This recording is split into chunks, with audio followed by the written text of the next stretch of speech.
All right, so Sharaputdin Magomedov won via a KO in the second round. Obviously against a guy who was set up to build up Shara, but this guy still had his moments. Arman, the Armenian, he still had good moments in the fights.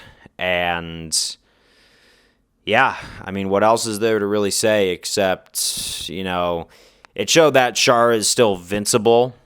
But once you expose that vincibility, it kind of turned him on to a new standard where he kind of woke up and threw a double spinning back fist.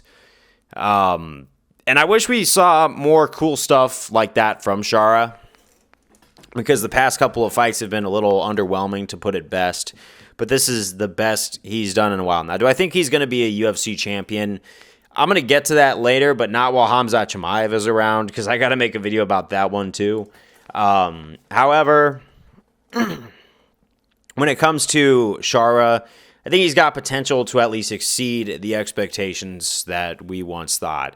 I think definitely the next fight for him would be Kevin Holland. That's a step up in competition, in my opinion. I know Kevin Holland wants to make a bounce back after the Roman Dolidze loss, but Kevin Holland has basically already made it clear that he's pretty much a non-ranked gatekeeper for anyone who wants to go for the top 15, that he's the test you got to go through first.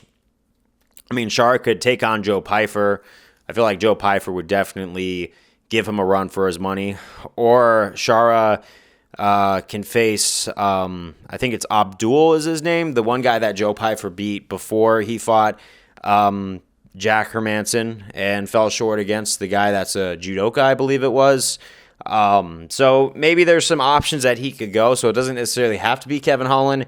Maybe a couple of people with some merit, maybe like the Gerald Mersharts or something like that would be a pretty good one for middleweight. It's a very stacked roster, both on the tip top of the spear and in the mid-range. So there's a lot of options, but honestly, I think right now the best bet for Shara would definitely be Kevin Holland. And Kevin can win this by submission or KO. I know Shara needs to work on his grappling before he faces Kevin, but that's at least a step up in competition where we're going to really need to put Shara against people who you say he can't win against. Now, I don't think he beats Kevin Holland right now at this point. I think Kevin Holland's probably going to use Shara as a really interesting stepping stone that we might see. We'll have to wait and see, or see if my tone changes. But that's definitely the fight to make, whether you want to see Shara move up in the rankings or you just want to see Kevin Holland get his hand raised a couple more times before Kevin Holland kind of packs it in. Because with Kevin Holland, it just kind of seems like those days of chasing the titles is pretty up, and he's been pretty vocal about not really caring that much about the belt and just being there for showmanship. And you know what? We could have the rankings, and we could have the people that put butts in the seats. Now, obviously, when they're both, that's a plus. But the UFC brings a lot of fighters, very few showmen. So people like Kevin Holland, who at least bring a show and bring a social media presence and are entertaining, that's going to help people really want to watch the UFC. And then maybe they might see something in the technicalities of these fights. I think very highly of Kevin Holland. Shara, I want to see a little bit more from. But yeah, that's the fight to make. Kevin Holland versus Sharaputdin. Magomedov, the Pirate or the Bullet, whatever he wants his nickname to be.